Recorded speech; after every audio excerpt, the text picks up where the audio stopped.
Mumbai city এফসির goalkeeper ভাস্কর রয় আসন্ন ISL এর আগেই মোহামেডান স্পোর্টিং ক্লাবে যোগদান করতে চলেছেন।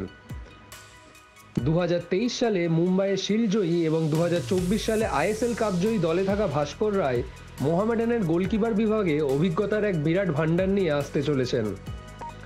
সাদা কালো ব্রিগেড ইতিমধ্যেই আগামী মৌসুমের জন্য তাদের 6 বিদেশি খেলোয়াড়কে সই করিয়ে নিয়েছে।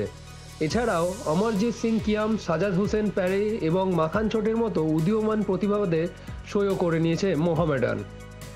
তবে এবার দল গঠনের প্রক্রিয়া শেষ করার আগেই মোহামেডান তাদের দলের অভিজ্ঞ গোলকিপার ভাস্করকে যোগ করিয়ে নিয়েছে।